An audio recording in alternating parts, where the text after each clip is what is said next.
ನಮಸ್ಕಾರ. ಅಖಂಡ ಜ್ಯೋತಿಷ್ಯ ವಿಶೇಷ ಕಾರ್ಯಕ್ರಮಕ್ಕೆ ಸ್ವಾಗತ. ನಾನು ಸಿಂಚನ. ಪಿತೃದೋಷ ಅಂದರೆ ಏನು, ಇದಕ್ಕೆ ಪರಿಹಾರ ಹೇಗೆ, ಈ ಕುರಿತು ಇವತ್ತಿನ ಸಂಚಿಕೆಯಲ್ಲಿ ತಿಳ್ಕೊಳ್ಳೋಣ. ಎಂದಿನಂತೆ ಈ ಕಾರ್ಯಕ್ರಮದಲ್ಲಿ ನಮ್ಮೊಂದಿಗಿದ್ದಾರೆ ವಿದ್ವಾನ್ ಶ್ರೀ ಶ್ರೀನಿಧಿ ಹೊಳ್ಳ ಗುರೂಜಿಯವರು. ಶ್ರೀಯುತರು ಪ್ರಖ್ಯಾತ ಜ್ಯೋತಿಷಿಗಳು ಹಾಗೂ ಮಾಂತ್ರಿಕರು. ಬನ್ನಿ ಗುರುಗಳನ್ನ ಕಾರ್ಯಕ್ರಮಕ್ಕೆ ಸ್ವಾಗತಿಸೋಣ. ನಮಸ್ಕಾರ ಗುರೂಜಿ, ಕಾರ್ಯಕ್ರಮಕ್ಕೆ ಸ್ವಾಗತ. ನಮಸ್ತೆ ಗುರೂಜಿ, ಮೊದಲಿಗೆ ಈ ಪಿತೃದೋಷ ಅಂದರೆ ಏನು ಅಂತ. ಪಿತೃದೋಷ ಅಂತ ಹೇಳಿದರೆ ನಮ್ಮ ಜನ್ಮಕ್ಕೆ ಯಾರು ಕಾರಣರಾಗಿರ್ತಾರೋ ಅವ್ರನ್ನ ಪಿತೃ ಅಂತ ಹೇಳ್ತೇವೆ. ಹಾಗೆ ನೀವೀಗ ಎಲ್ಲೋ ಒಂದು ಅಂಗಡಿಯಲ್ಲೋ ಅಥವಾ ಯಾವುದೋ ಒಂದು ಆಟೋದಲ್ಲೋ ಕ್ಯಾಬ್ನಲ್ಲೋ ಬಂದಂಥ ಸಂದರ್ಭದಲ್ಲಿ ಹಣವನ್ನು ಅವ್ರಿಗೆ ಕೊಟ್ಟಿರ್ತೀವಿ. ಕೊಟ್ಟಾದ್ರ ಮೇಲೆ ಅಂತ ಹೇಳ್ತೀರಿ? ಥ್ಯಾಂಕ್ ಯು ಅಂತ ಹೇಳ್ತೀವಿ. ಹಣವನ್ನು ಕೊಟ್ಟು ಅವ್ರಿಗೆ ಯಾಕೆ ಥ್ಯಾಂಕ್ ಯು ಹೇಳ್ತೀರಿ ಅಂತ ಕೇಳಿದ್ರೆ, ಅವ್ರು ಕೊಟ್ಟಂಥ ಸೇವೆಗೆ ಹಣವನ್ನು ಕೊಟ್ಟಿರ್ತೀವಿ. ಅದೊಂದು ಮಾನವೀಯತೆ ದೃಷ್ಟಿ ಅನ್ನುವಂಥ ದೃಷ್ಟಿ. ಹಾಗೆ ನಮ್ಮ ಜನ್ಮಕ್ಕೆ ಕಾರಣವಾಗಿರುವಂಥವ್ರು ಯಾರು ಅಂದರೆ ಪಿತೃಗಳು. ಹಾಗಾದ್ರೆ ಅವ್ರಿಗೆ ಏನು ಹೇಳ್ತೇವೆ ನಾವು? ಎಂಥದ್ದು ಹೇಳೋದಿಲ್ಲ. ಇದರಲ್ಲಿ ಪಿತೃದೋಷ ಅನ್ನುವಂಥದ್ದು ಬೇರೆ, ಪಿತೃಶಾಪ ಅನ್ನುವಂಥದ್ದು ಬೇರೆ. ಹಾಗೆ ಈ ಪಿತೃಗಳು ಅಂತ ಹೇಳಿದರೆ ಯಾರ್ಯಾರು ಬರ್ತಾರೆ? ಒಟ್ಟು 12 ಪಿತೃಗಳು ಅಂತ ಹೇಳಿ. ಯಾರ್ಯಾರು? ಪಿತುಪಿತಾಮಹ ಪ್ರಪಿತಾಮಹ ಅಂತ ಹೇಳಿ. ಪಿತು ಅಂತ ಹೇಳಿದರೆ ತಂದೆ, ಪಿತಾಮಹ ಅಂತ ಹೇಳಿದರೆ ತಂದೆಯ ತಂದೆ, ಇನ್ನೊಂದು ಪ್ರಪಿತಾಮಹ ಅಂತ ಹೇಳಿದರೆ ತಂದೆಯ ತಂದೆಯ ತಂದೆ ಅಂತ ಹೇಳಿ ಅವರ ಹೆಂಡತಿಯರು. ಇಲ್ಲಿ ಎಷ್ಟಾಯಿತು? 2, 4, 6 ಇದಾಯಿತು. ಇನ್ನು ತಾಯಿಯ ಕಡೆ ಪಿತುಪಿತಾಮಹ ತಾಯಿಯ ತಂದೆ ತಾಯಿ, ಆ ತಂದೆ ತಾಯಿಯ ತಂದೆ ತಾಯಿ, ಹೀಗೆ ಈ ಕಡೆ 3 ಈ ಕಡೆ 3 ಬರ್ತದೆ. 12 ದ್ವಾದಶ ಶ್ರವಣಗಳು ಅಂತ ಹೇಳಿ ಇವರಷ್ಟು ನಮಗೆ ಪಿತೃಗಳ ಲೆಕ್ಕದಲ್ಲಿ ಬರ್ತಾರೆ. ಇದರಲ್ಲಿ ಹೇಗೆ ಪಿತೃದೋಷ ಅನ್ನುವಂಥದ್ದು ಹೇಗೆ ಬರ್ತದೆ ಅಂತ ಕೇಳಿದರೆ, ಅದಕ್ಕೆ ಒಂದು ಪ್ರಮಾಣ ಅನ್ನುವಂಥದ್ದಿದೆ. ಅಬ್ಧದೀಕ್ಷಾದಿಲೋಪೇಣ ಪ್ರೇತಾಯಾತಾಂ ಪಿಶಾಚತಃ ಸ್ವಜನಾನ್ ಬಾಧಮಾನಸ್ತೆ ಚರಂತೀತಿ ಕಲಸ್ಮೃತಿ ಅನ್ನುವಂಥದ್ದು ಒಂದು ವಾಕ್ಯ. ಯಾಕೆ ಈ ವಾಕ್ಯ ಅಂತ ಕೇಳಿದರೆ, ವಾರ್ಷಿಕವಾಗಿ ಮಾಡುವಂತಹ ಶ್ರಾದ್ದಾದಿಗಳ ಲೋಪ, ಉತ್ತರ ಕ್ರಿಯೆಗಳ ಲೋಪ. ಉತ್ತರ ಕ್ರಿಯೆ ಅಂತ ಹೇಳಿದರೆ ಮರಣ ಹೊಂದಿದಾಗ ಮಾಡುವಂಥ ಕ್ರಿಯೆ, ಅದು ಕರ್ಮಾಂಗ ಮಾಡುವಂಥದ್ದು. ಹಾಗೆ ಪ್ರೇತ ಸಂಸ್ಕಾರ ಮಾಡುವಂಥ ವಿಹಿತಗಳು, ಹಾಗೆ ಶ್ರಾದ್ದಾದಿಗಳ ಲೋಪಗಳು, ಹಾಗೆ ಹಿರಿಯರಿಗೆ ಮಾಡುವಂತಹ ಈ ಮಹಾಲಯ ಅಮಾವಾಸ್ಯೆ ಕೊಡುವಂಥ ತಿಲತರ್ಪಣಾದಿಗಳು. ಇದಿಷ್ಟು ಕೊಡುವಂಥದ್ದೆಲ್ಲಾದರೂ ಲೋಪ ಆಯಿತು ಅಂತ ಆದರೆ ಪ್ರೇತಾಯಾಮ್ ಪಿಶಾಚತಃ, ಆ ಪ್ರೇತತ್ವ ಅನ್ನುವಂಥದ್ದು ಪಿಶಾಚತ್ವವನ್ನು ಹೊಂತದೆ ಅಂತ ಹೇಳಿರುವಂಥದ್ದು. ಹಾಗೆ ಈ ಪ್ರೇತತ್ವ ಅನ್ನುವಂಥದ್ದು ಈಗ ಸುಮಾರು ಜನ ನೀವು ಹೇಳಿರ್ಬೋದು, ಫೋನ್ನಲ್ಲೂ ನೋಡಿರ್ಬೋದು, ಅಥವಾ ನಿಮ್ಮ ದೈನಂದಿನ ಜೀವನಗಳಲ್ಲಿ, ಇಲ್ಲಪ್ಪ ನಾನು ಗೋಕರ್ಣಕ್ಕೆ ಹೋಗಿ ಸುಮಾರು ಸಲ ಶ್ರಾದ್ದ ಮಾಡಿಸ್ಕೊಂಡು ಬಂದೆ, ಅಂದರೂ ಏನೂ ಉಪಯೋಗ ಆಗಲಿಲ್ಲ ಅಂತ ಹೇಳಿ. ಅದಕ್ಕೆ ಒಂದು ತುಂಬ ಸೂಕ್ಷ್ಮವಾಗಿರ್ತಕ್ಕಂಥ ವಿಷಯ ಏನು ಅಂತ ಕೇಳಿದರೆ, ಈಗ ನಿಮಗೆ ಇಷ್ಟವಾಗಿರುವಂಥ ವಸ್ತುಗಳನ್ನು, ನಾನು ನಿಮ್ಮನ್ನೇ ತೊಗೊಳ್ಬೇಕು ಎದುರುಗಡೆ ಇರುವಾಗ, ಇಷ್ಟ ಆಗಿರುವಂಥ ವಸ್ತುಗಳನ್ನು ನಿಮ್ಮ ಟೇಬಲ್ಲಿನಲ್ಲಿ ಎಲ್ಲ ಇಟ್ಬಿಟ್ಟು ನಿಮ್ಮ ಕೈಯನ್ನು ಮತ್ತು ಬಾಯನ್ನು ಕಟ್ಟಾಕಿಬಿಟ್ರೆ ನೀವು ಅದನ್ನು ತಿನ್ಲಿಕ್ಕೆ ಆಗ್ತದಾ? ಇಲ್ಲ. ಹಾಗೆ ಯಾವುದೋ ಈ ನೀವು ಒಂದು ಮನೆಯಲ್ಲಿ ನೀವಿಲ್ಲ, ಆ ಮನೆಯಲ್ಲಿ ನೀವೆಲ್ಲ ಹೊರಗಡೆ ಇದ್ದೀರಿ, ಇನ್ನೂ ಆ ಮನೆಗೆ ಬಂದಿಲ್ಲ, ಆದರೆ ಎಲ್ಲರಿಗೂ ಗೊತ್ತು ನೀವು ಅಲ್ಲಿರ್ತೀರಾ ಅಂತ ಹೇಳ್ಬಿಟ್ಟು ಅಂದ್ಕೊಂಡಿದ್ದಾರೆ. ಆ ಮನೆಗೆ ಕ್ರಮೇಣವಾಗಿ ಪೋಸ್ಟ್ ಆಫೀಸಿನ ಕೊರಿಯರ್ ಹಾಕ್ತಾ ಇದ್ದರೆ ಅದು ನೀವು ತೊಗೊಳ್ಲಿಕ್ಕೆ ಆಗ್ತದ, ನಿಮಗೆ ಸೇರ್ತದ? ಯಾಕಂದರೆ ನೀವು ಅಲ್ಲಿರೋದೇ ಇಲ್ಲ ಅಂತ ಹೇಳಿದಾಗ ಅಲ್ಲಿ ಹೋಗೋದಿಲ್ಲ. ಹಾಗೆಯೇ ಈ ದುರ್ಮರಣಗಳು, ಆತ್ಮವನ್ನು ಹತ್ಯೆ ಮಾಡಿಕೊಂಡಂಥವರು ಅಥವಾ ಅಕಾಲಿಕವಾಗಿ ಮರಣ ಹೊಂದಿದಂಥವರು, ಈ ಪ್ರೇತಗಳೆಲ್ಲ ಅಕಾಲಿಕವಾಗಿ ಮರಣ ಹೊಂದಿದವರೆಲ್ಲ ಏನಾಗ್ತಾರೆ ಅಂತ ಕೇಳಿದ್ರೆ, ಕೆಳಗಡೆ ಇರಲಿಕ್ಕೆ ಏನು ಮಾಡ್ತಾರೆ? ದೇಹ ಇರೋದಿಲ್ಲ, ಒಂದು ಹೂತಾಕಿರ್ತಾರೆ, ಇಲ್ಲ ದಹನ ಮಾಡಿರ್ತಾರೆ. ಅದು ದಹನ ಮಾಡುವಂಥದ್ದು, ಅದು ದೇವರಿಗೆ ಒಂದು ಆಹುತಿಯಾಗಿ ಕೊಡುವಂಥದ್ದು ಆ ದೇಹವನ್ನು ಆ ಅಗ್ನಿಯಲ್ಲಿ. ಹಾಗೆ ಆ ದಹನವನ್ನು ಮಾಡಿರ್ತಾರೆ. ಇನ್ನು ಮೇಲ್ಗಡೆ ಹೋಗಲಿಕ್ಕೆ ಅವ್ರಿಗೆ ಪರ್ಮಿಷನ್ ಇರೋದಿಲ್ಲ, ಯಾಕಂದರೆ ಇಲ್ಲಿ ಆತ್ಮವನ್ನು ಹತ್ಯೆ ಮಾಡಿರ್ತಾರೆ ಅವರು. ಅಲ್ಲಿಗೆ ಮೇಲ್ಗಡೆ ಆ ಪಿತೃಶಾಲೆಗೆ ಹೋಗಿ, ಯಾಕಂದರೆ ನಮ್ಮ ತಂದೆ ಅವರ ತಂದೆ ಕಾಲದ ಏನು ಪಿತೃಗಳಿರ್ತಾರೆ ಅವ್ರ ಲೈನಿಗೆ ಇವ್ರು ಸೇರ್ಕೊಳ್ಳೋದಿಲ್ಲ. ಇವರೆಲ್ಲಿರ್ತಾರೆ ಹಾಗಾದರೆ ಗುರುಗಳೇ ಅಂತ ಕೇಳಿದ್ರೆ, ಅಂತರ್ಪಿಶಾಚಿ. ಅಂತರ ಅಂತ ಹೇಳಿದರೆ ಭೂಮಿಯಲ್ಲಿರ್ಲಿಕ್ಕೆ ದೇಹ ಇಲ್ಲ, ಮೇಲ್ಗಡೆ ಅಂದರೆ ಪಿತೃಶಾಲೆಗೆ ಹೋಗಲಿಕ್ಕೆ ಪರ್ಮಿಷನ್ ಇಲ್ಲ, ಅಂದರೆ ವಿಷ್ಣು ಸಾಯುಜ್ಯವನ್ನು ಸೇರಲಿಕ್ಕೆ ಪರ್ಮಿಷನ್ ಇಲ್ಲ, ಯಾಕಂದರೆ ಇವರು ಆತ್ಮವನ್ನು ಹತ್ಯೆ ಮಾಡ್ಕೊಂಡು ಮೇಲೆ ಹೋಗಿರ್ತಾರೆ. ಅಂತಹ ಪ್ರೇತಗಳೇನಾಗಿರ್ತದೆ ಕೇಳಿದರೆ ಮಧ್ಯಭಾಗದಲ್ಲಿ ಇರ್ತದೆ. ಅವುಗಳೇನಾಗ್ತದೆ? ಪಿಶಾಚತ್ವವನ್ನು ಹೊಂದಿ ಅಲ್ಲಿ ಅವರ ಸ್ವಜನಾನ್ ಬಾಧಮಾನಸ್ತೆ, ಆಗಲೇ ಹೇಳಿದಂತೆ ಸ್ವಜನಾನ್ ಅಂದರೆ ಆ ಒಂದು ಪ್ರೇತದ ಎಲ್ಲರಿಗೂ ಸಮೇತ ಬಾಧೆಯನ್ನು ಕೊಡ್ತಾ ಬರ್ತದೆ ಅಂತ ಹೇಳಿದರೆ, ಅವರಿಗೆ ವಿವಾಹಕ್ಕೆ ಅಡೆತಡೆಗಳನ್ನು ತರುವಂಥದ್ದಾಗಿರ್ಬೋದು, ಹಾಗೆ ನಂತರದಲ್ಲಿ ವಿವಾಹಕ್ಕೆ ಅಡೆತಡೆಗಳನ್ನು ತರುವಂಥದ್ದಾಗಿರ್ಬೋದು, ನಂತರದಲ್ಲಿ ಇನ್ನೊಂದು ಈ ಸಂತಾನಕ್ಕೆ ತೊಂದರೆ ಕೊಡುವಂಥದ್ದಾಗಿರ್ಬೋದು. ಇವುಗಳನ್ನೆಲ್ಲ ತೊಂದರೆಗಳನ್ನು ಕೊಡ್ತಾ ಇರ್ತಾರೆ. ಇಲ್ಲಿ ನಾವು ಅವ್ರಿಗೆ ಕಳಿಸೋದು, ಊಟ ಗೀಟಗಳನ್ನೆಲ್ಲ ಕಳಿಸೋದು ಎಲ್ಲಿಗೆ? ಮೇಲ್ಗಡೆ ನಾನು ನಾರಾಯಣ ಬಲಿ ಇದಕ್ಕೆ ಹೋದೆ, ಗೋಕರ್ಣಕ್ಕೆ ಹೋದೆ, ಶ್ರೀರಂಗಪಟ್ಟಣ ಹೋದೆ, ಗಯಾ ಹೋದ ಎಲ್ಲೋ ಯಾಕೆ ಸ್ವಾಮಿ ಇನ್ನೂ ಪಿತೃಶಾಪ ಇದೆ ಅಂದರೆ ಆ ಪ್ರೇತಗಳನ್ನು ನಾವೇನು ಮಾಡಬೇಕು, ಒಂದು ಬಿಂಬದ ಮೇಲೆ ಆಕರ್ಷಣೆ ಮಾಡಿ ಆವಾಗ ನಾವು ಮಂತ್ರವಾದವನ್ನು ಉಪಯೋಗಿಸಬೇಕಾಗ್ತದೆ. ಒಂದು ಬೆಳ್ಳಿಯ ಬಿಂಬದ ಮೇಲೆ, ಸ್ತ್ರೀ ಪುರುಷ ಪ್ರತಿಮೆ ಮೇಲೆ ಆ ಪ್ರೇತಗಳನ್ನು ಆವಾಹನೆ ಮಾಡಿ, ಆ ಪ್ರೇತಗಳನ್ನು ಅದ್ರ ಜೊತೆಗೆ ಒಂದಿಷ್ಟು ಇರ್ತವೆ. ಈಗ ಒಂದು 2-3 ಜನ ಒಟ್ಟಿಗೆ ಸತ್ತಿದ್ರು ಅಂದರೆ ಅವ್ರ ಜೊತೆಗೆ ಇನ್ನೊಂದಿಷ್ಟು ಜನ ಕೂಡಿಸ್ಕೊಂಡು ಇಟ್ಕೊಂಡಿರ್ತಾರೆ. ಇಲ್ಲಿ ಆ ಪ್ರೇತಗಳನ್ನು ಉಚ್ಚಾಟನೆ ಮಾಡಬೇಕು. ನಮ್ಮ ಸ್ವಜನ ಅಂತ ಹೇಳಿದ್ರೆ ನಮ್ಮ ಕುಟುಂಬದ ಪ್ರೇತಗಳನ್ನು ಮಾತ್ರ ಆಕರ್ಷಣೆ ಮಾಡಿಟ್ಕೊಳ್ಬೇಕು ಆ ಬಿಂಬಕ್ಕೆ. ಆ ಆಕರ್ಷಣೆ ಮಾಡಿ ಮತ್ತೆ ನಂತರ ಅಲ್ಲಿ ಪ್ರಶ್ನೆಯನ್ನು ಚಿಂತನೆ ಮಾಡಬೇಕು. ಆ ಬಿಂಬಕ್ಕೆ ಆ ಪ್ರೇತ ಅನ್ನುವಂಥದ್ದು ಪ್ರವೇಶ ಆಗಿದೆಯಾ ಅನ್ನುವಂಥದ್ದು ನಾವು ಕನ್ಫರ್ಮ್ ಮಾಡಿಕೊಂಡು ಅದಕ್ಕೆ ಮತ್ತೆ ಮೋಕ್ಷದ ಕೆಲಸಗಳನ್ನು ಮಾಡಬೇಕು. ಮೋಕ್ಷದ ಕೆಲಸಗಳನ್ನು ಹೇಗೆ ಮಾಡೋದು? ಪಾರ್ವಣ ಶ್ರಾದ್ದಾದಿಗಳನ್ನು, ಹಾಗೆ ಕ್ಷೇತ್ರ ಪಿಂಡಾದಿಗಳನ್ನು, ತಿಲಹೋಮಾದಿಗಳನ್ನು, ಬ್ರಾಹ್ಮಣ ಸಂತರ್ಪಣೆಗಳನ್ನು, ತದನಂತರದಲ್ಲಿ ಮೋಕ್ಷಕ್ಕೆ ಮಾಡುವಂಥ ಸುಕೃತ ಹೋಮಾದಿಗಳನ್ನು, ಪವಮಾನ ಹೋಮಗಳನ್ನು, ಹಾಗೆ ನಂತರದಲ್ಲಿ ಇನ್ನೂ ಹಲವಾರಿದೆ. ಗಾಯತ್ರಿ ಮಂತ್ರ ಹೋಮ, ಗೀತಾ ತ್ರಿಷ್ಟಪ, ಯಮರಾಜ ಮಂತ್ರ ಹೋಮ, ಹಾಗೆ ಅಷ್ಟಾಕ್ಷರಿ, ಪಂಚಾಕ್ಷರಿ, ವಿಷ್ಣು ಸೂಕ್ತ ಹೋಮ, ಹೀಗೆ ವಿಷಯಗಳಿದೆ. ಈ ಹೋಮಾದಿಗಳನ್ನು ಮಾಡಿ ತತ್ ಪ್ರಣೀತವಾಗಿರ್ತಕ್ಕಂತಹ ಜಲವನ್ನು ಆ ಬಿಂಬದ ಮೇಲೆ ಬಿಡಬೇಕು. ಆಗ ಆ ಬಿಂಬದ ಮೇಲೆ ಬಿಟ್ಟು ಮತ್ತೆ 12 ಜನ ಬ್ರಾಹ್ಮಣ ಪಾದ ಪ್ರಕ್ಷಾಳನೆಯನ್ನು ಮಾಡಿ ವಿಷ್ಣು ಸಹಸ್ರನಾಮ ಅವರಿಂದ ಓದಿಸಿ ವಿಷ್ಣು ಸಾಯುಜ್ಯ ಪೂಜೆಯನ್ನು ಮಾಡಿ ಆ ಪ್ರೇತಗಳನ್ನು ಅಲ್ಲಿಗೆ ಸಮರ್ಪಣೆ ಮಾಡಬೇಕು. ಆಗ ಅದು ವಿಷ್ಣು ಸಾಯುಜ್ಯಕ್ಕೆ ಸೇರ್ತು. ಆಮೇಲೆ ನೀವು ಮಾಡುವಂಥದ್ದೇನಿದೆ ಅದು ನಿಮಗೆ ಫಲಕಾರಿ. ಸುಮ್ಮನೆ ಆಗಲೇ ಏನಕ್ಕೆ ಕೇಳಿದ್ದು ನಿಮಗೆ, ಎದುರುಗಡೆ ಎಲ್ಲ ತಿಂಡಿ ಇಟ್ಟು ಆಗ್ತದ ತಿನ್ನಲಿಕ್ಕೆ ಅಂತ ಹೇಳಿದರೆ, ಹೀಗೆ ಈ ಪ್ರೇತಗಳಿಗೆ ಮಾಡುವಂಥ ಕ್ರಿಯೆಗಳನ್ನೆಲ್ಲ ಮಾಡ್ತಾನೆ ಇರ್ತಾರೆ, ಆದರೆ ಅವರಿಗೆ ಅದು ಸಮರ್ಪಣೆ ಆಗೋದಿಲ್ಲ. ಹಾಗೆ ಆ ಪ್ರಣೀತ ಜಲವನ್ನು ನಂತರದಲ್ಲಿ ಕ್ಷೇತ್ರ ಪಿಂಡಗಳನ್ನು, ಹಾಗೆ ತ್ರಿಪಿಂಡೀಕರಣ ಶ್ರಾದ್ದ ನಾರಾಯಣ ಬಲಿಗಳನ್ನು, ಮತ್ತು ಆ ಬಿಂಬವನ್ನು ತೀರ್ಥಕ್ಷೇತ್ರಕ್ಕೆ ಉದ್ವಾಸನೆ ಮಾಡಬೇಕು ಅಂತ ಹೇಳಿ. ಯಾಕೆ ಅಂತ ಕೇಳಿದರೆ ಅಲ್ಲಿಗೆ ಒಂದು ಇದು ಅನ್ನುವಂಥದ್ದು ಮುಗೀತು. ಈಗ ಬೇರೆ ವಿಷಯಗಳನ್ನು ನೋಡಲ್ಲ, ಇದೆಲ್ಲ ನೋಡುವ ಹೇಗೆ ಇದೆಲ್ಲ ಉಂಟಾಗ್ತದೆ ಅಂತ ಕೇಳಿದರೆ, ಈಗ ನಮ್ಮಲ್ಲೆಲ್ಲ ನೋಡಿರ್ಬೋದು, ದೇವ್ರ ಮೈ ಮೇಲೆ ಬರೋದ್ರಿಂದ ಹಿಡಿದು ಎಲ್ಲದೂ ಬರ್ತಿರ್ತದೆ. ದೇವರು ಬರ್ತದೆ, ಇನ್ನೊಂದೇ ನಾನು ನಿಮ್ಮ ದೊಡ್ಡಪ್ಪ ಬಂದಿದ್ದೀನಿ ಅಂತ, ಆ ರೀತಿ ಬರಲಿಕ್ಕೆ ಸಾಧ್ಯತೆ ಇಲ್ಲ. ಅವೆಲ್ಲವೂ ಅವರ ಮಾನಸಿಕ ಸ್ಥಿತಿಗತಿಗಳಿಗೆ ಅನುಗುಣವಾಗಿರುವಂಥದ್ದು. ಹಾಗಾಗಿ ಅದೆಲ್ಲ ಏನು ಅಂತ ಕೇಳಿದ್ರೆ, ಮತ್ತು ಈ ಎಡೆ ಇಡೋದು ಅಂತ ಹೇಳ್ತಾರೆ, ಬಟ್ಟೆ ಹೊತ್ಸೋದು ಅಂತ ಹೇಳ್ತಾರೆ ವರ್ಷಂಪ್ರತಿಯಾಗಿ ಪಿತೃಗಳಿಗೆ, ಅವೆಲ್ಲವೂ ಹಾಗೆ. ಮತ್ತು ಇನ್ನೊಂದು ಸಾಮಾನ್ಯವಾಗಿ ತುಂಬ ವರ್ಷಗಳಿಂದ ಬಂದಿರುವಂಥದ್ದೇನು ಅಂತ ಕೇಳಿದ್ರೆ, ಪಿತೃಗಳಿಗೆ ಅಂತ ಹೇಳಿ ನಾವು ಅಡುಗೆಯನ್ನು ಮಾಡ್ತೇವೆ, ಅಲ್ಲಿ ಇಟ್ಬಿಟ್ಟು ಮತ್ತು ಪುನಃ ಅದನ್ನು ನಾವು ತೊಗೊಂಡು ತಿಂತೇವೆ. ಅದು ಶುದ್ಧ ತಪ್ಪು, ಅದನ್ನು ಮಾಡಬಾರ್ದು. ಪಿತೃಗಳಿಗೆ ಅಂತ ಮಾಡಿದಂಥ ಎಡೆಗಳನ್ನು ಅದನ್ನು ಇಟ್ಟರ ಮೇಲೆ ಮುಗೀತು. ಅದನ್ನು ಮತ್ತು ನಾವು ಬೇರೆಯೇ ಮಾಡ್ಕೊಂಡು ತಿನ್ನಬೇಕೇ ಹೊರತು ಅಲ್ಲಿಟ್ಟಿದ್ದು ಒಂದು ಎಲೆ ತೊಗೊಂಡು ಹಿಂಗೆ ತಿಂದೆ ಅಂತ ಅದು ತಪ್ಪು. ಹಾಗೆ ಮಾಡಬಾರದು ಅನ್ನುವಂಥದ್ದಿದೆ. ಹಾಗೆ ನಂತರದಲ್ಲಿ ಪಿತೃ ಅಂತ ಹೇಳಿದರೆ ಹೇಗಿರ್ತಾರೆ, ವಸುಆದಿತ್ಯ ರುದ್ರರೂಪ ಅಂತ ಹೇಳಿ, ಪಿತಾಮಹ ಪ್ರಪಿತಾಮಹ. ಪಿತು ಅನ್ನುವಂಥವನು ವಸುರೂಪದಲ್ಲಿರ್ತಾನೆ, ಇನ್ನೊಂದು ಪಿತಾಮಹ ಅನ್ನುವಂಥ ಒಂದು ರುದ್ರರೂಪದಲ್ಲಿರ್ತಾನೆ, ಪಿತಾಮಹ ಪ್ರಪಿತಾಮಹ ರುದ್ರ ಆದಿತ್ಯ ರೂಪದಲ್ಲಿ ಇರ್ತಾರೆ ಅಂತ ಹೇಳಿ, ಅವರಿಗೆ ಸಲ್ಲಬೇಕಾಗಿರ್ತಕ್ಕಂಥ ತಿಲತರ್ಪಣಾದಿಗಳನ್ನು, ಹಾಗೆ ನಂತರದಲ್ಲಿ ಅಲ್ಲಿರುವಂಥ ದೋಷಾದಿಗಳನ್ನು ನಾವು ಸರಿ ಮಾಡ್ತಾ ಬರಬೇಕು. ಹಾಗೆ ಈ ಪ್ರೇತ ಸಮೂಹ ಅನ್ನುವಂಥದ್ದು ಇರ್ತದೆ. ಕೆಲವೊಂದು ಮನೆಯಲ್ಲಿ ಸುಮಾರಷ್ಟು, ಈಗ ಯಾವುದೋ ಒಂದು ಮನೆಯಲ್ಲಿ ಪ್ರೇತಗಳಿತ್ತು ಅಂತಾದರೆ ಅಲ್ಲಿ ಸುತ್ತ ಅದ್ರ ಜೊತೆಗೆ ಒಂದಿಷ್ಟು ಸತ್ತವು ಇರ್ತವೆ.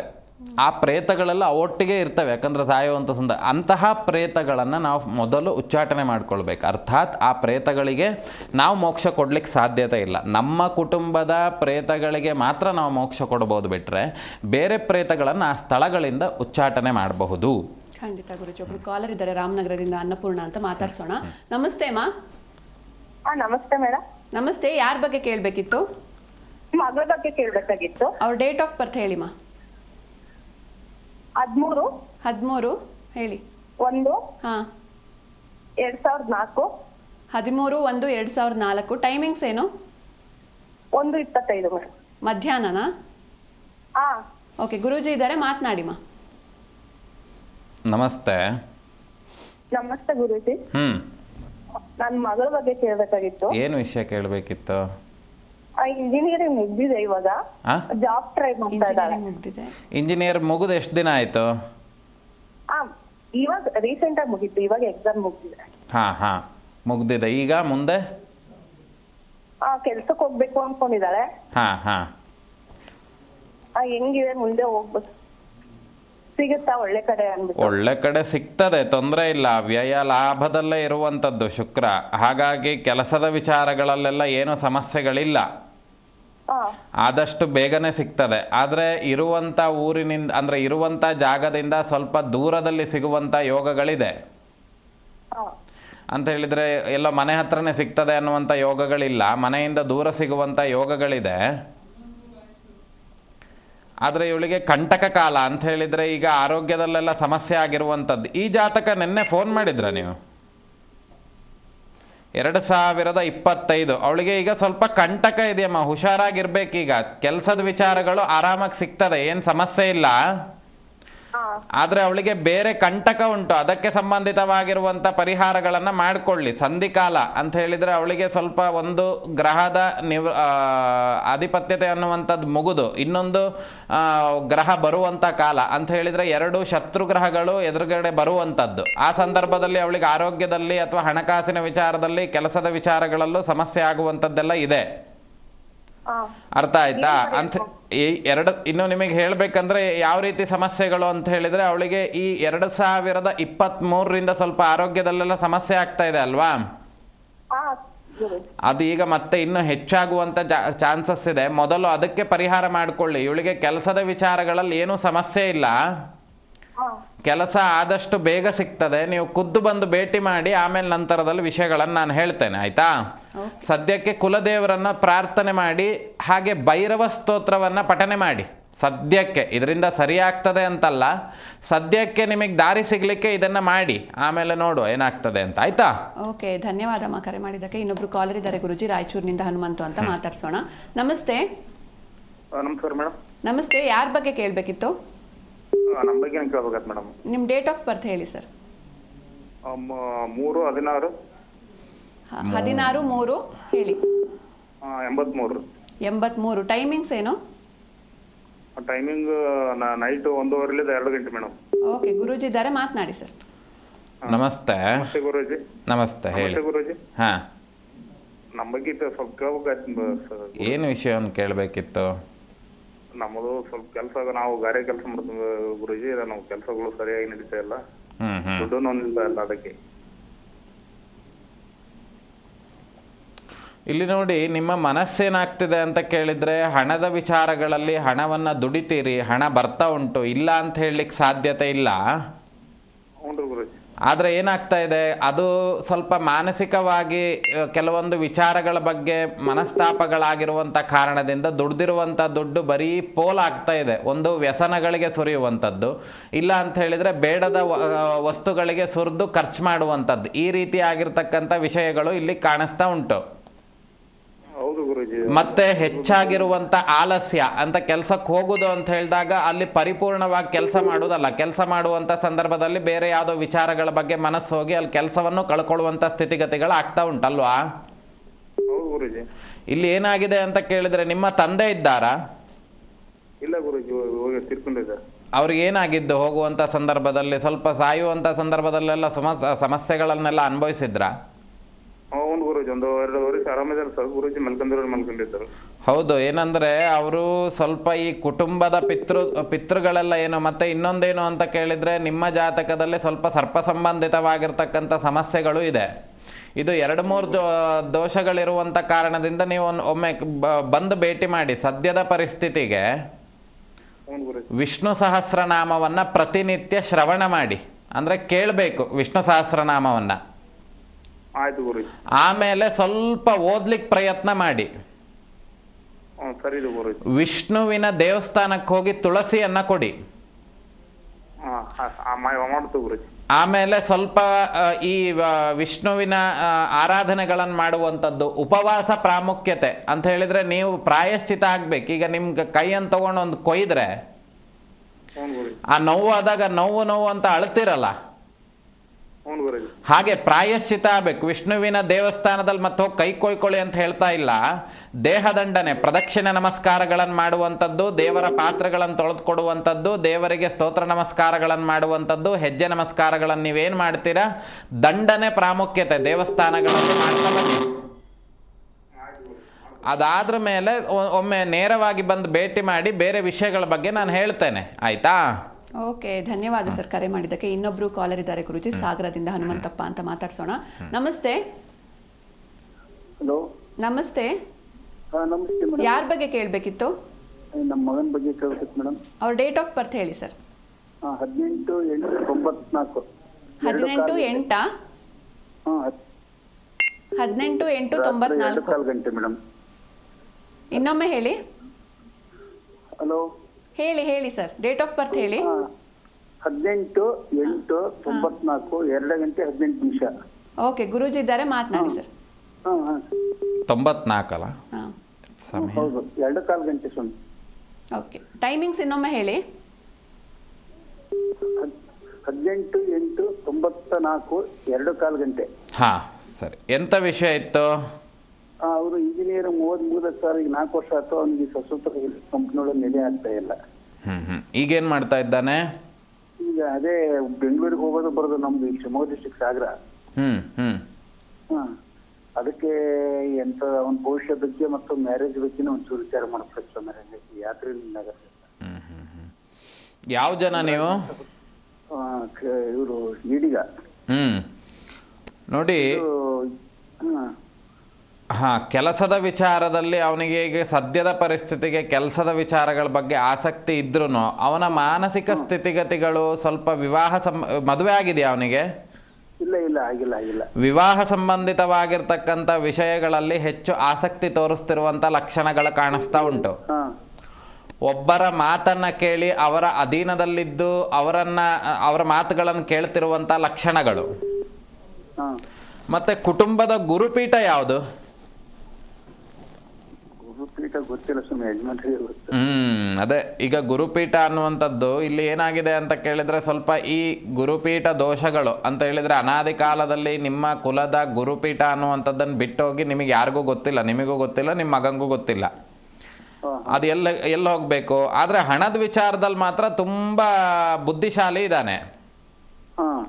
ಅದು ಕೆಟ್ಟ ರೀತಿಯಲ್ಲೋ ಒಳ್ಳೆ ರೀತಿಯಲ್ಲೋ ಒಟ್ಟು ಹಣ ಮಾಡಬೇಕಂದ್ರೆ ಮತ್ತು ಹಣ ಮಾಡಬೇಕು ಅನ್ನುವಂಥ ಮನಸ್ಥಿತಿ ಉಳ್ಳಂಥವನು. ಇವನಿಗೆ ಸ್ವಲ್ಪ ಈ ಜಾತಕ ಸಂಬಂಧಿತವಾಗಿರ್ತಕ್ಕಂಥ ಸಮಸ್ಯೆಗಳು ಅನ್ನುವಂಥದ್ದಿದೆ. ಅದನ್ನೇನಾದರೂ ಹೋಮ ಹವನ ಈ ಥರದ್ದೇನಾದರೂ ಮಾಡಿದ್ರಾ?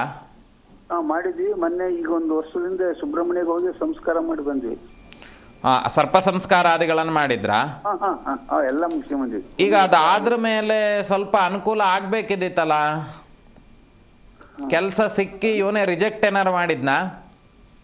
ಇಲ್ಲ ಬರ್ತವೆ, ಇವನಿಗೆ ಇದು ಸರಿಯಾದ ಸಿಗ್ತಾ ಇಲ್ಲ. ಅದನ್ನೇ ಹೇಳಿದ್ದು. ಇಲ್ಲಿ ನೋಡಿ, ಬರ್ತಾ ಉಂಟು ಕೆಲಸ, ಆದರೆ ಇವನಿಗೆ ಸೆಟ್ ಆಗ್ತಾ ಇಲ್ಲ. ಅದಕ್ಕೆ ನಾವೆಂತ ಮಾಡುವ ಅಲ್ವಾ? ಈಗ ಸ್ಥಿರವಾಗಿರುವಂಥದ್ದು, ಅದಕ್ಕೆ ದೋಷಾದಿಗಳು ಅಂತ ಹೇಳಿದರೆ ಇದೇ ಗುರುಪೀಠ. ನಾವು ಸರಿಯಾಗಿರುವಂಥ ದಾರಿಯನ್ನು ನಾವು ಚೂಸ್ ಮಾಡಲಿಕ್ಕೆ ನಮ್ಮಲ್ಲಿ ಸಮಸ್ಯೆಗಳನ್ನು ಕೊಡುವಂಥದ್ದೇ ಆ ಪೀಠ. ಅರ್ಥ ಆಯ್ತಾ? ನಿಮ್ಮ ಸಾಗರದಲ್ಲೇ ವರದಳ್ಳಿ ಉಂಟಲ್ವಾ? ಹೌದೌದೌದು. ಅಲ್ಲಿಗೆ ಪ್ರತಿ ಗುರುವಾರ ಉಪವಾಸವಾಗಿ ಹೋಗಿ ಅಲ್ಲಿ ಗುರುಗಳ ಸೇವೆಯನ್ನು ಮಾಡಿ, ಅಥವಾ ಹೋಗಿ ಪ್ರದಕ್ಷಿಣೆ ನಮಸ್ಕಾರಾದಿಗಳನ್ನು ಮಾಡಿ. ಇಲ್ಲಿ ಗುರುಪೀಠಕ್ಕೆ ಸಂಬಂಧಿತವಾಗಿರ್ತಕ್ಕಂಥ ತುಂಬ ಶಾಪಕೋಪಗಳು ಕಾಣಿಸ್ತಾ ಇದೆ. ಅವನಿಗೆ ಜಾಸ್ತಿ ದಿನ ಬೇಡ, ಈ ಒಂದು 20-24 ದಿನದಲ್ಲೇ ಕೆಲಸ ಸಿಗುವಂಥ ಯೋಗಗಳಿದೆ. ಆದರೆ ಈ ದೋಷಾದಿಗಳನ್ನೆಲ್ಲ ಪರಿಹಾರ ಮಾಡಿಕೊಳ್ಬೇಕು. ಮತ್ತೆ ಅವನಿಗೆ ಸಂಬಂಧಿತವಾಗಿರುವಂಥ ಕೆಲವೊಂದು ದೋಷಗಳಿದೆ, ಅದಕ್ಕೆ ಹೋಮ ಮುಖಾಂತರವಾಗಿಯೇ ಸರಿ ಮಾಡಬೇಕಾಗ್ತದೆ. ಸದ್ಯದ ಪರಿಸ್ಥಿತಿಗೆ ಅಲ್ಲಿ ಹತ್ತಿರ ಇರುವಂಥ ಗುರುಪೀಠಕ್ಕೆ ಹೋಗಿ ಪ್ರದಕ್ಷಿಣೆ ನಮಸ್ಕಾರಗಳನ್ನು ಮಾಡಿ ಪ್ರಾರ್ಥನೆ ಮಾಡಿ ಬನ್ನಿ. ಅವನಲ್ಲಿ ಕೆಲವೊಂದೆಲ್ಲ ಇದೆ, ಸ್ವಲ್ಪ ಇಷ್ಟಪಡ್ತಿರೋದು ಮತ್ತೊಂದೇನೋ ಇದ್ದಿರಬಹುದು. ಇಲ್ಲ ಹಂಗೇನಿಲ್ಲ ಸ್ವಾಮಿ, ಅವನು ಈ ಮದುವೆ ವಿಚಾರದ ತಲೆ ಕೆಡಿಸ್ಕೊಂಡು ನಾವೇ ಒಂಚೂರು ಅಲ್ಲಿ ಆಗುವಂಥ ಚಾನ್ಸಸ್ ಇದೆ, ಯೋಚನೆ ಮಾಡಬೇಡಿ ಆಯಿತಾ? ಆ ರೀತಿ ಆಗ್ತದೆ, ಸ್ವಲ್ಪ ಗಮನವನ್ನು ಇಡಿ, ಗೊತ್ತಾಗ್ತದೆ ನಿಮಗೆ. ಈಗ ಆ ಥರ ಇಲ್ಲ ಅಂತ ಹೇಳಿದ್ರು ಮುಂದೆ ಆ ಯೋಗಗಳು ಬರುವಂಥ ಲಕ್ಷಣಗಳಿಲ್ಲ ಇದೆ. ಅದಕ್ಕೆ ಸದ್ಯಕ್ಕೆ ಗುರುಪೀಠಕ್ಕೆ, ನಿಮ್ಮ ಮನೆಯ ಹತ್ತಿರ ಇರುವಂಥ ಗುರುಪೀಠಕ್ಕೆ ಹೋಗಿ ಬನ್ನಿ, ವರದಳ್ಳಿಗೆ. ಒಳ್ಳೆಯದಾಗ್ತದೆ. ಧನ್ಯವಾದ ಸರ್ ಕರೆ ಮಾಡಿದ್ದಕ್ಕೆ. ಇನ್ನೊಬ್ರು ಕಾಲರ್ ಇದ್ದಾರೆ ಗುರೂಜಿ, ಮಹೇಶ್ ಅಂತ HD ಕೋಟೆಯಿಂದ. ನಮಸ್ತೆ. ನಮಸ್ತೆ ಮೇಡಮ್. ನಮಸ್ತೆ, ಯಾರ ಬಗ್ಗೆ ಕೇಳಬೇಕಿತ್ತು? ಕಾವ್ಯರವ್ರ ಬಗ್ಗೆ ಕೇಳಬೇಕಿತ್ತು ಮೇಡಮ್. ಅವ್ರ ಡೇಟ್ ಆಫ್ ಬರ್ತ್ ಹೇಳಿ ಸರ್. 25/6/1997. ಓಕೆ, ಟೈಮಿಂಗ್ಸ್ ಹೇಳಿ. ಗೊತ್ತಿಲ್ಲ. ಓಕೆ, ಗುರೂಜಿ ಇದ್ದಾರೆ, ಮಾತನಾಡಿ. ನಮಸ್ತೆ, ಹೇಳಿ. ಅವರು ಮಂಡಿ ಎಲ್ಲ ನೋವು ಅಂತಿದ್ದಾರೆ, ಆರೋಗ್ಯ ಸರಿಯಿಲ್ಲ. ಹಾಂ, ಅದರಿಂದ ಕೇಳೋನ್ಬಿಟ್ಟು ಮಾಡ್ದ ಗುರುಜಿ. ಮಂಡಿ ನೋವು ಆಗ್ತಾ ಇದೆಯಾ? ಮಂಡಿ ನೋವು, ಮೈಕೈ ನೋವು. ಅವೆಲ್ಲ ಆಗಿರೋದ್ರಿಂದ ಅವಳು ಆರೋಗ್ಯನೇ ಸರಿ ಇಲ್ಲ. ಸ್ವಲ್ಪ ಇದಕ್ಕೆಲ್ಲ ತುಂಬ ದುಡ್ಡು ಹಾಕಿದ್ದೀರಾ ಅಲ್ವಾ? ಅಂದರೆ ವೈದ್ಯಕೀಯ ಚಿಕಿತ್ಸೆಗಳಿಗೆ ಅಲ್ಲಿ ಹೋಗಿ ನಾಟಿ ಔಷಧಿಯನ್ನು ಮಾಡಿದೆ ಮತ್ತೊಂದು ಮಾಡಿದೆ ಅಂತ ಹೇಳಿ ಎಲ್ಲ ಸುಮಾರಷ್ಟು ಮಾಡಿದ್ರಿ ಅಲ್ವಾ? ಸುಮಾರು ಎಲ್ಲ ಮಾಡ್ಬಿಡಿದೆ ಸರ್. ಎಲ್ಲ ಹಣ ಪೋಲಾಗಿದೆ ಅಲ್ವಾ? ಎಲ್ಲ ಖಾಲಿ ಆಗ್ಬಿಟ್ಟಿದೆ, ಹಣನೇ ಖಾಲಿ ಆಗ್ಬಿಟ್ಟಿದೆ. ಹೌದು, ಕರೆಕ್ಟ್. ಗುರುದೇಶ ಈಗ ನೋಡಿ, ಇವಳಿಗೆ ಕಂಟಕ ಕಾಲ ಈ 3ನೇ ತಿಂಗಳಿಂದ 2025 ಮಾರ್ಚಿನಿಂದ ಇವಳಿಗೆ ಇರುವಂಥ ಸಮಸ್ಯೆ ಇನ್ನೂ ಜಾಸ್ತಿ ಆಗಿದೆ ಅಲ್ವಾ? ಹಾಂ ಸರ್, ಗುರುಜಿ.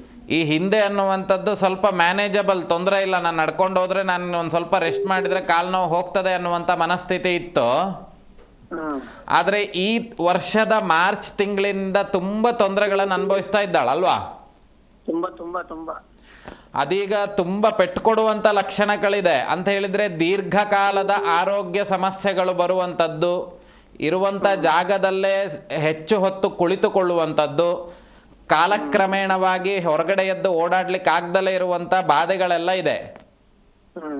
ಇದು ಯಾಕಾಯಿತು ಅಂತ ನೋಡುವಾಗ ಕುಟುಂಬದಲ್ಲಿ ಸ್ವಲ್ಪ ಆಭಿಚಾರ ಕ್ರಿಯೆಗಳು ಅಂತ ಹೇಳಿದರೆ ಅಣ್ಣ ತಮ್ಮದಿಕ್ಕಳೋ ಅಥವಾ ನಿಮ್ಮ ತಂದೆಯ ಕಡೆಯಿಂದ ಬರಬೇಕಾಗಿರುವಂಥ ಆಸ್ತಿಗಳಿಂದ ಸ್ವಲ್ಪ ಕೃತ್ರಿಮಾದಿ ದೋಷಗಳನ್ನು ಮಾಡಿರುವಂಥ ಲಕ್ಷಣಗಳಿದೆ. ಸರಿ ಗುರುಜಿ. ಅದನ್ನು ಸರಿ ಮಾಡಿಕೊಳ್ಳಿ, ಸರಿ ಆಗ್ತದೆ. ಸದ್ಯದ ಪರಿಸ್ಥಿತಿಗೆ ಈಶ್ವರನಿಗೆ ರುದ್ರಾಭಿಷೇಕಗಳನ್ನು ಕೊಡಿ. ರುದ್ರಾಭಿಷೇಕ ಸರಿಯಾಗಿ ಬ್ರಾಹ್ಮಣರು ಮಾಡುವಂತಹ ದೇವಸ್ಥಾನಗಳಲ್ಲಿ ರುದ್ರಾಭಿಷೇಕಾದಿಗಳನ್ನು ಕೊಡಿ. ಪ್ರದೋಷ ಕಾಲ ಪೂಜೆ ಅಂತೇಳಿ ಮಾಡ್ತಾರೆ, ಸಂಜೆ ಹೊತ್ತು ದೇವರಿಗೆ ಅಭಿಷೇಕಾದಿಗಳನ್ನು ಮಾಡ್ತಾರೆ. ಇವಳ ಹೆಸರಿನಲ್ಲಿ ಅಲ್ಲಿ ಅಭಿಷೇಕಾದಿಗಳನ್ನು ಮಾಡಿ ಒಮ್ಮೆ ನೇರವಾಗಿ ಬಂದು ಭೇಟಿ ಮಾಡಿ. ಇಲ್ಲ ಅಂತ ಹೇಳಿದ್ರೆ ಇದು ಮುಂದೆ ಸಮಸ್ಯೆಗಳು ಶುರು ಆಯಿತು ಅಂತ ಹೇಳಿದ್ರೆ, ಒಂದ್ಸಲಿ ಶುಗರ್ ಜಾಸ್ತಿಯಾಗಿ ಕಾಲು ಕಟ್ ಮಾಡಾಕಿದ್ರು ಅಂತ ಹೇಳಿದ್ರೆ ಆ ಕಾಲು ಮತ್ತೆ ಜೋಡಣೆ ಮಾಡ್ಲಿಕ್ಕೆ ಸಾಧ್ಯತೆ ಇಲ್ಲ ಅಲ್ವಾ? ಹಾಗೆಯೇ ಇವಳಿಗೀಗ ಪ್ರಾರಂಭ ಹಂತದಲ್ಲಿರುವಂಥದ್ದು. ಮುಂದೆ ದೊಡ್ಡ ಸಮಸ್ಯೆ ಆಗಲಿಕ್ಕಿಂತ ಮುಂಚಿತವಾಗಿ ಇದನ್ನು ಸರಿಯಾಗಿ ಸರಿ ಮಾಡಿಕೊಳ್ಳಿ. ನೇರವಾಗಿ ಭೇಟಿ ಮಾಡಲಿಕ್ಕೆ ಆಗಲಿಲ್ಲ ಅಂತಾದರೆ ನಿಮ್ಮ ಮನೆಯ ಸುತ್ತಮುತ್ತ ಇರುವಂಥ ಸರಿಯಾಗಿ ಜ್ಯೋತಿಷ್ಯವನ್ನು ಅಧ್ಯಯನ ಮಾಡಿದ ಅವರ ಹತ್ರ ಹೋಗಿ ಪ್ರಶ್ನಾ ಚಿಂತನೆ ಮಾಡಿ ಸರಿ ಮಾಡಿಕೊಳ್ಳಿ. ಒಳ್ಳೆಯದಾಗಲಿ. ಓಕೆ, ಧನ್ಯವಾದ ಸರ್ ಕರೆ ಮಾಡಿದ್ದಕ್ಕೆ. ಇನ್ನೊಬ್ರು ಕಾಲರ್ ಇದ್ದಾರೆ ಗುರುಜಿ, ರಾಯಚೂರಿಂದ ರಾಮ್ಕುಮಾರ್ ಅಂತ ಮಾತಾಡ್ಸೋಣ. ನಮಸ್ತೆ. ನಮಸ್ತೆ ಗುರುಗಳೇ. ನಮಸ್ತೆ, ಯಾರ ಬಗ್ಗೆ ಕೇಳಬೇಕಿತ್ತು? ನಮ್ಮ ಬಗ್ಗೆನೇ ಕೇಳ್ಬೇಕಿತ್ತು. ನಿಮ್ಮ ಡೇಟ್ ಆಫ್ ಬರ್ತ್ ಹೇಳಿ ಸರ್. 24/2000. 24 ಹೇಳಿ. ನನ್ನ ವಿದ್ಯಾಭ್ಯಾಸ ಬಗ್ಗೆ ಕೇಳ್ಬೇಕಿತ್ತು. ಡೇಟ್ ಆಫ್ ಬರ್ತ್ ಹೇಳಿ ಸರ್. 24/2008. 2008. ಟೈಮಿಂಗ್ಸ್ ಏನು? ಮಧ್ಯಾಹ್ನ 1:15. ಮಧ್ಯಾಹ್ನ 1:15. ಗುರೂಜಿ ಇದ್ದಾರೆ, ಮಾತನಾಡಿ. ನಮಸ್ಕಾರ ಗುರುಜಿ. ನಮಸ್ತೆ. ನಮಸ್ತೆ. ಏನು ವಿಷಯವನ್ನು ಕೇಳಬೇಕಿದ್ದಿತ್ತು? ನನ್ನ ವಿದ್ಯಾಭ್ಯಾಸ ಬಗ್ಗೆ ಕೇಳ್ಬೇಕಿತ್ತು. ಏನು ಓದಿದ್ದೀರಿ? ಈಗ ಸೆಕೆಂಡ್ PUC ಓದಕ್ಕೆ ಗುರುಗಳೇ. ಓದ್ತಾ ಇದ್ದೀರಾ? ಏನ್ರಿ ಗುರುಗಳೇ? ಹಾಂ. ಯಾವುದು, ಕಾಮರ್ಸ್ ತಗೊಂಡಿರೋದಾ? ಆರ್ಟ್ಸ್ ಗುರುಗಳೇ. ಆರ್ಟ್ಸ್ ತೊಗೊಂಡಿದ್ದೀರಾ? ಏನ್ರಿ ಗುರು? ಹಾಂ. ಈಗ ಅದೆಂತ ಪಾಸ್ ಆಗ್ತದಾ ಇಲ್ವಾ ಗೊತ್ತಾಗಬೇಕಾ? ಏನ್ರಿ? ಈ ಹಿಂದೆಯೂ ಸಮೇತ ಸ್ವಲ್ಪ 1 ವರ್ಷ ವೇಸ್ಟ್ ಮಾಡಿದ್ದೇನಾರಾಗಿತ್ತಾ? ಇಲ್ಲ ಗುರುಗಳೇ. 1 ವರ್ಷ ವಿದ್ಯೆಯಲ್ಲಿ ತಡ ಆಗಿರಬೇಕಲ್ಲ, ಈಗಲೋ ಅಥವಾ ಹಿಂದೆಯೋ ಅಥವಾ ಏನೋ ಒಂದು ಆಗಿರಬೇಕು. ಆರೋಗ್ಯ ಸಮಸ್ಯೆಗಳು ಬಂದು 1 ವರ್ಷ ಕಳಿಸ್ದಲ್ಲೇನೋ ಅಥವಾ ಏನೋ ಒಂದು ಆಗಿರಬೇಕು. ಇಲ್ಲ ಗುರುಗಳೇ, ಅಂತದ್ದು ಏನಾಗಿಲ್ಲ ಗುರು. ಸರಿ, ಇಲ್ಲಿ ನೋಡಿ ಸಪ್ತ ಹೇಳು ಗುರುಗಳೇ. ಇಲ್ಲಿ ಏನಾಗಿದೆ ಅಂತ ಕೇಳಿದರೆ, ಕುಟುಂಬಕ್ಕೆ ಸ್ವಲ್ಪ ಶಾಪಕೋಪಗಳಿದೆ. ಅದರಲ್ಲಿ ವಿಶೇಷವಾಗಿ ಭೂಮಿ ಸಂಬಂಧಿತವಾಗಿ ಕುಟುಂಬಕ್ಕೆ ಮಾಡಿದಂಥದ್ದೆಲ್ಲ ಇದೆ, ಅದು ಹಿಂದಿನದ್ದು. ಆದರೆ ಈಗ ವಿದ್ಯೆಗೆ ಸಂಬಂಧಿತವಾಗಿ ಏನಾಗ್ತಾ ಉಂಟು ಅಂತ ಕೇಳಿದರೆ, ಏಕಾಗ್ರತೆಗಳು ಬರ್ದಲೇ ಇರುವಂಥದ್ದು, ಬೇರೆ ವಿಚಾರಗಳ ಬಗ್ಗೆ ಸ್ಥಿತಿಗತಿಗಳು ಹೋಗುವಂಥದ್ದು, ಹಾಗೆ ಕೆಲವೊಂದು ಪರಿಸ್ಥಿತಿಗಳಿಂದ ಮನನೊಂದಿರುವಂಥದ್ದು. ಇದಕ್ಕೆ ವಿದ್ಯೆಗೆ ನಾವು ಇಲ್ಲಿ ಚಿಂತನೆಗಳನ್ನು ಮಾಡ್ಬೋದು ಅಂತ ಹೇಳಿದರೆ, ಅದಕ್ಕಾಗಿ ನೀವು ಓದಲಿಕ್ಕೆ ಕರೆಕ್ಟಾಗಿ ಕೂರ್ಲಿಕ್ಕೆ ಆಗ್ದಲೇ ಇರುವಂಥ ಸ್ಥಿತಿಗತಿಗಳೆಲ್ಲ ಉಂಟು. ಸ್ವಲ್ಪ ಈ ಗಣಪತಿಯನ್ನು ಆರಾಧನೆ ಮಾಡುವಂಥದ್ದು, ಕುಜನ ದೋಷ ಅನ್ನುವಂಥದ್ದು ಹೆಚ್ಚಾಗಿ ಕಾಣಿಸ್ತಾ ಇದೆ. ಅದು ವಿದ್ಯೆಗೂ ಒಮ್ಮೊಮ್ಮೆ ತೊಂದರೆಯನ್ನು ಕೊಡುವಂಥ ಲಕ್ಷಣಗಳನ್ನು ಹೇಳಿದ್ದಾರೆ. ಆದ್ದರಿಂದ ಅದಕ್ಕೆ ಗಣಪತಿಯನ್ನು ಆರಾಧನೆ ಮಾಡುವಂಥದ್ದು, ಸೂರ್ಯೋದಯಕ್ಕೆ ಸರಿಯಾಗಿ ಸೂರ್ಯ ಉದಯಿಸುವಂಥ ಸಮಯಕ್ಕೆ ಸೂರ್ಯನನ್ನು ನೋಡಿ ನಮಸ್ಕಾರವನ್ನು ಮಾಡಿ ಆ ನಂತರದಲ್ಲಿ ಗಣಪತಿಗೆ ಸ್ವಲ್ಪ ಆರಾಧನೆಗಳನ್ನು, ಗಣಪತಿ ಸ್ತೋತ್ರಗಳನ್ನು ಹೇಳುವಂಥದ್ದು. ಇದನ್ನು ಮಾಡುವಂಥದ್ದು ಉತ್ತಮ. ಸ್ವಲ್ಪ ಆರೋಗ್ಯ ಭಾಗದಲ್ಲೆಲ್ಲ ಸ್ವಲ್ಪ ಸಮಸ್ಯೆಗಳಿದ್ದಂಥದ್ದು, ಯಾಕಂದರೆ ಇದು ದೇಹ ಬಾಧೆ ಅಂತಲೂ ಹೇಳ್ಬೋದು. ದೇಹದಲ್ಲಿರುವಂಥ ಕೆಲವೊಂದು ಬಾಧೆಗಳಿಂದ ಮಾನಸಿಕ ಸ್ಥಿತಿಗತಿಗಳು ಬದಲಾವಣೆ ಆಗಿ ಅದರಿಂದ ವಿದ್ಯೆಗೆ ಸಂಬಂಧಿತವಾಗಿ ನಿಮಗೆ ಹೆಚ್ಚು ಒಲವು ಕೊಡ್ಲಿಕ್ಕೆ ಆಗದಲ್ಲೇ ಇರುವಂಥ ಸ್ಥಿತಿಗತಿಗಳಲ್ಲಿ ಕಾಣಿಸ್ತಾ ಇದೆ. ಸ್ವಲ್ಪ ಗಣಪತಿ ದೇವರನ್ನು ಆರಾಧನೆ ಮಾಡಿ, ಸೂರ್ಯೋದಯಕ್ಕೆ ಎದ್ದು ಸೂರ್ಯನನ್ನು ಕುರಿತು ಉಪಾಸನೆ ಮಾಡಿ, ಸರಿ ಆಗ್ತದೆ. ಆಯಿತಾ? ಓಕೆ, ಧನ್ಯವಾದ ಸರ್ ಕರೆ ಮಾಡಿದ್ದಕ್ಕೆ. ಇನ್ನೊಬ್ರು ಕಾಲರ್ ಇದ್ದಾರೆ ಗುರುಜಿ, ಅರಸೀಕೆರೆಯಿಂದ ಧನಂಜಯ್ ಅಂತ, ಮಾತಾಡ್ಸೋಣ. ನಮಸ್ತೆ. ನಮಸ್ತೆ. ನಮಸ್ತೆ, ಯಾರ ಬಗ್ಗೆ ಕೇಳಬೇಕಿತ್ತು? ನಮ್ಮ ಬಗ್ಗೆನೇ ಕೇಳ್ಬೇಕಿತ್ತು. ನಿಮ್ಮ ಡೇಟ್ ಆಫ್ ಬರ್ತ್ ಹೇಳಿ ಸರ್. 23/10/67. 23/10/67. ಟೈಮಿಂಗ್ಸ್ ಏನು? ಮಧ್ಯಾಹ್ನ 1 ಗಂಟೆ ಅಂತ ಹೇಳಿದ್ರು ನಮ್ಮ ಅಮ್ಮರು. ಓಕೆ, ಗುರೂಜಿ ಇದ್ದಾರೆ, ಮಾತನಾಡಿ ಸರ್. ಆಯ್ತು. ನಮಸ್ತೆ. ನಮಸ್ತೆ ಗುರುಜಿ. ಹಾಂ, ಏನು ವಿಷಯವನ್ನು ಕೇಳಬೇಕಿತ್ತು? ಬಿಸ್ನೆಸ್ನಲ್ಲಿ ತೊಂದರೆ ಆಗ್ತಾ ಇದೆ. ಬಿಸ್ನೆಸ್ನಲ್ಲಿ ತೊಂದರೆ ಇದೆ. ನಾನು 40 ವರ್ಷದಿಂದ ಫೋಟೋಗ್ರಫಿ ಮಾಡಿದ್ದೀನಿ. ಏನು ಕೆಲಸ ಮಾಡ್ತಾ ಇರೋದು? ಸ್ವಲ್ಪ ಜೋರಾಗಿ ಮಾತಾಡಿ. ನಿಮ್ಮ ವಾಯ್ಸ್ ಇರುವುದೇ ಹೀಗಂತ ಆದರೆ ಮೊಬೈಲನ್ನು ಹತ್ರ ಇಟ್ಕೊಳ್ಳಿ, ಆಯಿತಾ? ಆಯ್ತು, ಹತ್ರ ಇಟ್ಕೊಂಡಿದ್ದೀನಿ. ಫೋಟೋಗ್ರಾಫರ್ ನಾನು. ಫೋಟೋಗ್ರಾಫರ್ ಅಲ್ವಾ? ಇಲ್ಲಿ ನೋಡಿ, ಅದು ಬಿಟ್ಟು ಅದ್ರ ಜೊತೆಗೆ ಬೇರೆ ಎಂತಾದರೂ ಮಾಡ್ತಾ ಇದ್ರಾ? ಇಲ್ಲ, ನಾವು ಕೃಷಿ ಮಾಡುತ್ತೀವಿ. ಕೃಷಿ. ನೀವೇ ನೋಡಿ, ಈ ಕೃಷಿಯ ವಿಚಾರಗಳು ನಿಮ್ಮ ಅನಾದಿ ಕಾಲದಿಂದ ಬಂದಂಥದ್ದು, ಕೃಷಿ ಸಂಬಂಧಿತವಾಗಿರ್ತಕ್ಕಂಥ ವಿಷಯಗಳು. ನಿಮ್ಮ ತಂದೆ ಇದ್ದಾರಾ? ಇಲ್ಲ, ನಿಮ್ಮ ತಂದೆ ಕಾಲದಲ್ಲೇ ಸುಮಾರಷ್ಟು ಆಸ್ತಿ ಇದ್ದಂತಹ ಕುಟುಂಬ ನಿಮ್ಮದು. ಹೌದು. ಆದರೆ ಏನಾಗಿದೆ, ಕೆಲವೆಲ್ಲ ಏನೇನೋ ದೋಷಗಳಿಗೋ ಅಥವಾ ಯಾವುದೋ ಒಂದು ಪರಿಸ್ಥಿತಿಗೋ ಅದೆಲ್ಲ ಸ್ವಲ್ಪ ಯಾವುದೂ ಈಗ ಅನುಭವಿಸ್ಲಿಕ್ಕೆ ಆಗ್ದಲೇ ಇರುವಂಥ ಸ್ಥಿತಿಗತಿಗಳಿದೆ. ಅಂದರೆ ನಿಮ್ಮ ತಂದೆ ಕಾಲದಲ್ಲಿದ್ದಂಥ ಆಸ್ತಿಗಳು ಈಗ ಅಷ್ಟಿಲ್ಲ. ಹೌದು. ಅದೇ ಸ್ವಲ್ಪ ಕುಟುಂಬದ ಬಾಧೆಗಳೇ ಈ ರೀತಿ ಮುಂದುವರಿಲಿಕ್ಕೆ ಬಿಡದಲೇ ಇರುವಂಥ ಲಕ್ಷಣಗಳು ಕಾಣಿಸ್ತಾ ಇದೆ. ಮತ್ತೆ ಇನ್ನೊಂದೇನು ಅಂತ ಕೇಳಿದರೆ, ಈ ಕುಜನ ವಿಷಯ. ಕುಜ ಅಂತ ಹೇಳಿದರೆ ಭೂಮಿಗೆ ಸಂಬಂಧಿತವಾಗಿರ್ತಕ್ಕಂಥ ವಿಷಯಗಳಿಂದ ಕುಟುಂಬದಲ್ಲಿ ಆಭಿಚಾರ ಕ್ರಿಯೆಗಳು ಅಂತ ಹೇಳಿದರೆ, ಈ ಮಾಟ ಮಂತ್ರ ದೋಷಾದಿಗಳು ಅಂತ ಆಡು ಭಾಷೆಯಲ್ಲಿ ಏನು ಹೇಳ್ತಾರೆ, ಅದೆಲ್ಲ ಆಗಿರುವಂಥ ಲಕ್ಷಣಗಳಿದೆ. ಹೌದು. ಸದ್ಯಕ್ಕೆ ಕನಕಧಾರಾ ಸ್ತೋತ್ರಗಳು ಅನ್ನುವಂಥದ್ದು ಬರ್ತದೆ. ಅದನ್ನು ಶ್ರವಣ ಮಾಡ್ತಾ ಬನ್ನಿ. ಅಂದರೆ ಅದನ್ನು ಪ್ರತಿನಿತ್ಯ ಮನೆಯಲ್ಲಿ ಹಾಕಿ ಕೇಳ್ತಾ ಬನ್ನಿ. ಒಮ್ಮೆ ನೇರವಾಗಿ ಭೇಟಿ ಮಾಡಿ, ಅದಕ್ಕೆ ಏನು ಮಾಡಬೇಕು ಅನ್ನುವಂಥದ್ದು ಹೇಳ್ತೇನೆ. ಮತ್ತು ಇನ್ನೊಂದೇನಾಗಿದೆ ಅಂತ ಕೇಳಿದರೆ, ಇಲ್ಲಿ ಮರಣ ಸೂಚಕಗಳು ಹೆಚ್ಚಾಗಿ ಕಂಡು ಬರ್ತಾ ಇದೆ. ಸದ್ಯದಲ್ಲಿ ಯಾರೋ ಸ್ವಲ್ಪ ಕುಟುಂಬದವರೆಲ್ಲ ಮರಣ ಹೊಂದಿದಂಥದ್ದು ಉಂಟು. ಓಕೆ, ಒಳ್ಳೆಯದಾಗಲಿ. ಧನ್ಯವಾದ ಸರ್ ಕರೆ ಮಾಡಿದ್ದಕ್ಕೆ. ಎಸ್ ಗುರೂಜಿ, ಇನ್ನು ಇಷ್ಟು ಹೊತ್ತು ಸಾಕಷ್ಟು ವಿಷಯಗಳನ್ನ ತಿಳಿಸ್ಕೊಟ್ರಿ, ಧನ್ಯವಾದಗಳು. ನೋಡಿದ್ರಲ್ವಾ ವೀಕ್ಷಕರೇ, ಇವತ್ತಿನ ಸಂಚಿಕೆಯಲ್ಲಿ ಬಹಳಷ್ಟು ಮಾಹಿತಿಯನ್ನು ತಿಳ್ಕೊಂಡ್ವಿ. ಮತ್ತೆ ಮುಂದಿನ ಸಂಚಿಕೆಯಲ್ಲಿ ಭೇಟಿಯಾಗೋಣ. ನೋಡ್ತಾ ಇರಿ ಜಿ ಕನ್ನಡ ನ್ಯೂಸ್, ಸತ್ಯವೇ ಸುದ್ದಿಯ ಜೀವಾಳ.